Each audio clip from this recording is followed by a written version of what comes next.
Welcome to the Deep Dive. We gather the most crucial source material, from wire reports and global analysis to regional sentiment, to deliver focused intelligence directly to you.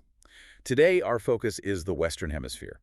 The past 2 weeks have seen a dramatic and sustained escalation in military activity and diplomatic tensions.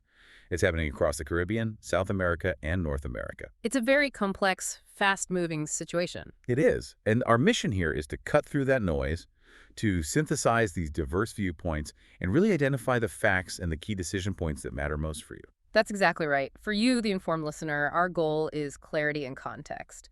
We're maintaining strict neutrality as we unpack these events, presenting the foundational facts and the various perspectives on what could happen next. We really aim for insight, not alarm. And before we begin this crucial analysis, we do want to acknowledge the technology that makes this kind of multi-source synthesis possible. This deep dive is sponsored by ProWave AI. And the comprehensive fact-based intelligence you are about to hear was generated using Stylo News, the AI-powered news application. Okay, let's get into it. Let's unpack this escalating confrontation. It really seems to have its epicenter in the Caribbean and the Eastern Pacific. It does. If we look at the pattern of events, really since September of 2025, the U.S. has significantly ramped up its anti-narcotics military operations. And this isn't just surveillance. No, not at all. The material indicates a notable increase in kinetic action. These operations have included air and missile strikes on vessels suspected of trafficking drugs. Which is a major step. It's a huge step. And what makes this so significant, and frankly rather alarming, is the reported casualty count. Sources are placing the number of fatalities somewhere between 75 and 80 people. 75 to 80. Across more than a dozen strikes since this campaign began. I mean, that is an extraordinary level of lethal force in what is, on paper, a drug interdiction context. And the military footprint supporting all of this is just massive. We are tracking the deployment of the USS Gerald R. Ford aircraft carrier strike group, and it's now positioned near Venezuela. The comparison being drawn in Global Wire reports is very telling. Sources describe this as the largest U.S. military deployment in the region since the 1989 invasion of Panama. The invasion of Panama. Exactly.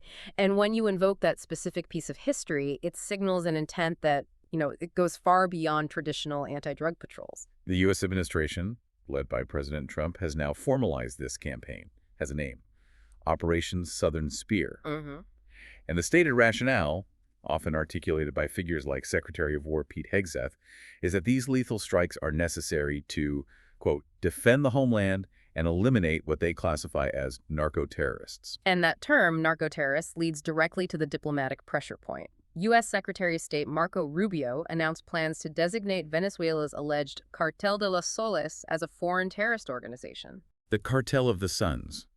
For those who might be unfamiliar, this is the term the U.S. has used for years to describe an alleged high-level drug trafficking network within the Venezuelan military and government. Right.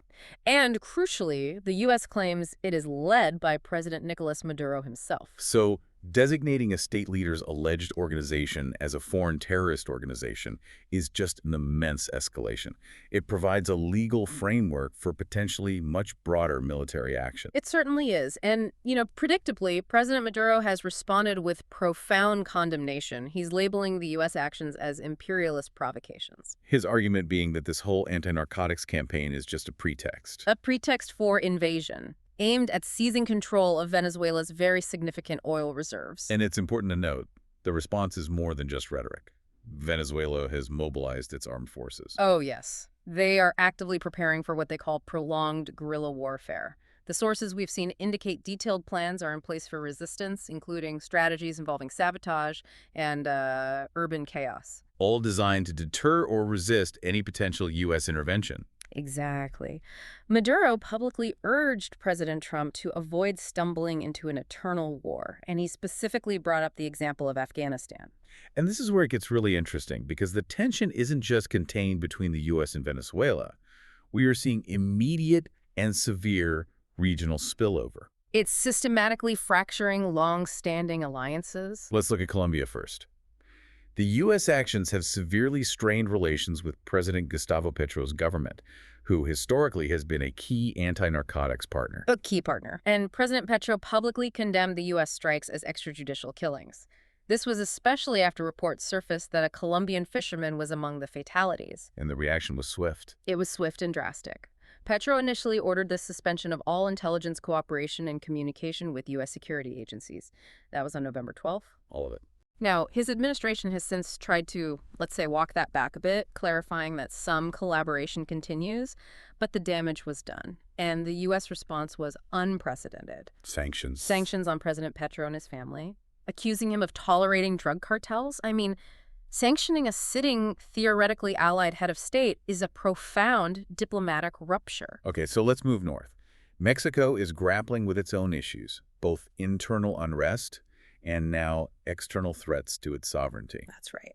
Following the high-profile assassination of Mayor Carlos Manzo, tens of thousands of protesters, many of them younger Gen Z citizens, surrounded the presidential palace in Mexico City. And their demands are clear. They want immediate, visible action against drug cartels, and they are directly accusing President Claudia Sheinbaum's administration of protecting criminal groups. This internal pressure coincided almost perfectly with President Trump expressing a readiness to order military strikes inside Mexico to combat those same cartels. Which, given the deep historical sensitivities around U.S. intervention, it's a monumental statement. It is. And President Sheinbaum firmly rejected any U.S. military presence, emphasizing national sovereignty. She said she's open to intelligence cooperation, but any boots on the ground is a clear red line. Understandably so. Amidst all this geopolitical tension, though, we have to acknowledge there have been some successes on the transnational crime beat. And they arguably undermine the argument that only military action works. Exactly. We had two very high-profile victories for law enforcement just this past week. First, Panamanian authorities, they secured a massive win.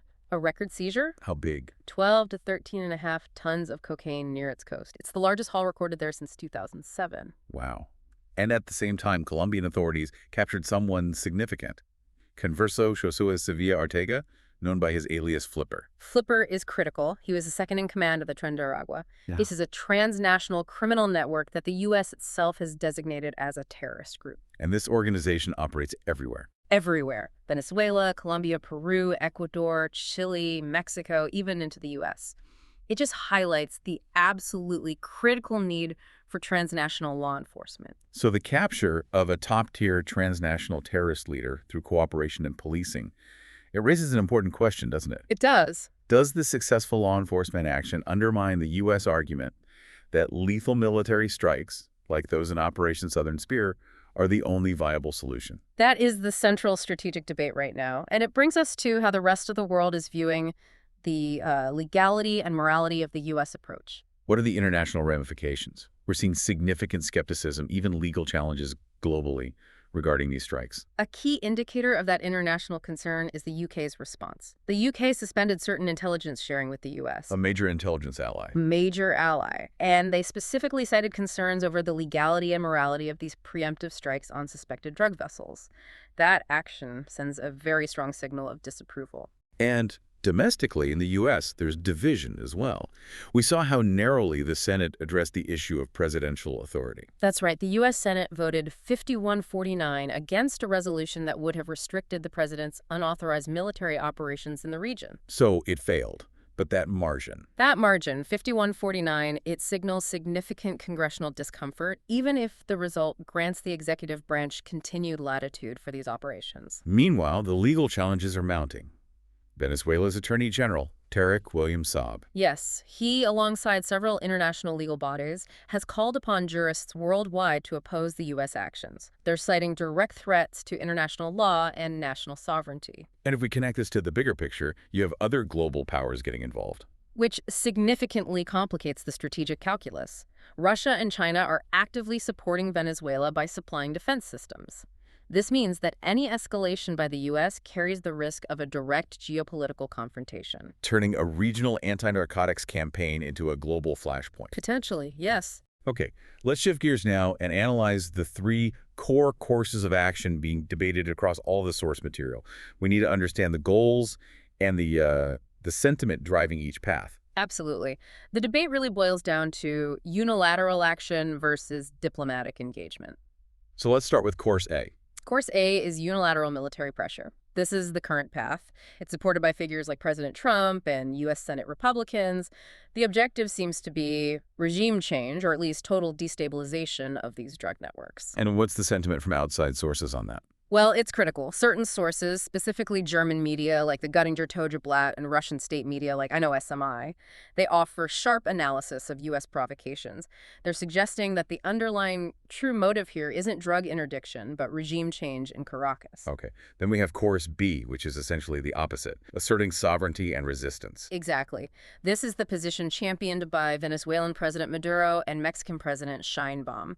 They're united in their firm rejection of any U.S. military presence on their soil. And the media in their countries reflects that. It does. The source sentiment focuses entirely on national dignity and legal defense. Venezuelan media, like Globovision, emphasizes the necessary legal defense against imperialist attacks. And Mexican media, including Diario.mx, highlights the importance of maintaining national dignity and resistance. Finally, there's Course C, which tries to find a middle ground.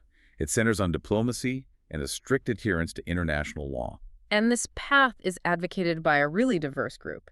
You have Colombian President Petro, the UK government, and UN human rights experts all calling for this. A more cautious approach. A de-escalation path. And European outlets like Euronews and tportal.hr, they noted the significantly low attendance at the recent EU-CELAC summit in Colombia. And they saw that as a signal. They framed that low attendance as a direct signal of global concern over the geopolitical strains being caused by these U.S. military operations.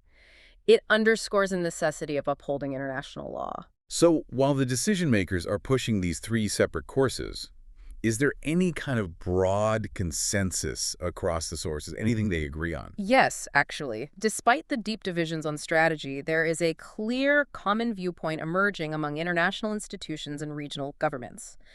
And it's that dialogue and peaceful resolution are absolutely essential. So they all agree that failure to engage diplomatically risks. Further catastrophic regional destabilization. Yes. Given the volatility of the past 2 weeks and these three divergent courses of action, what are the most immediate indicators listeners should be tracking in the coming days? What should we watch for? We have three critical areas to monitor very closely. First, we have to watch for any official follow-up to President Trump's recent comment that he has, and I'm quoting, sort of, decided on the next steps for military action in Venezuela. Sort of decided. Right. Any formal announcement or new operational order there would immediately raise the regional threat level. Okay, second. Second, regional stability. It remains very precarious. We need to track the ongoing diplomatic fallout from the U.S. sanctions against Colombia. Will Petro's government fully suspend anti-narcotics collaboration? And in Mexico? And internally in Mexico, we have to monitor the long-term impact of those mass protests on President Sheinbaum's power.